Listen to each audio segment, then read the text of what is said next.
A controversial statue is once again looking over the ground of Queen's Park tonight. The monument to John A. Macdonald had been boarded up because of repeated vandalism. But as CTV's Queen's Park Bureau Chief Siobhan Morris reports, the coverings came down today. After 5 years in a plywood box, a statue of Canada's first Prime Minister at the edge of Queen's Park is back in open air. Work to remove hoarding and scaffolding began Wednesday morning.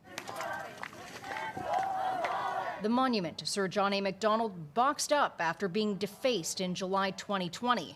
A summer of racial reckoning and coming to terms with Canada's legacy of residential schools, a system Macdonald was an architect of.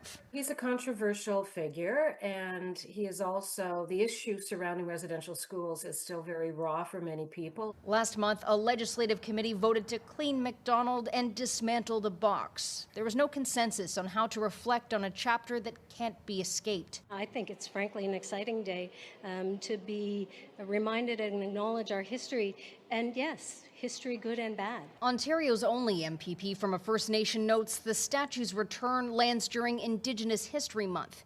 A few weeks ago, he described Macdonald's likeness as much more than a figure of bronze and granite. It's a statue of oppression. It's a statue of colonialism.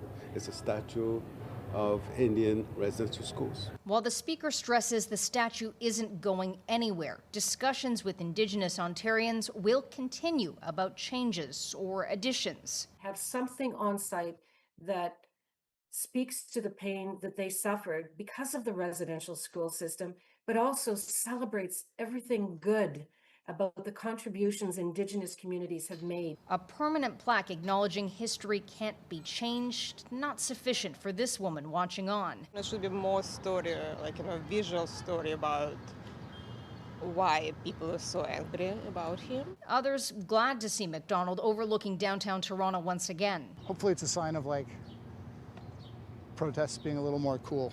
The statue has a new protective coating to repel paint and is under the round-the-clock watch of legislative security. Skelly says she welcomes protests for people to share their hurt. But we have to do it peacefully, and we have to do it respectfully, and we have to do it within the law. There's no specific timeline for that consultation with Indigenous communities about how they'd like to see themselves represented at Queen's Park. But the Speaker says she'd like to see some sort of agreement as soon as possible. At Queen's Park, Siobhan Morris, CTV News.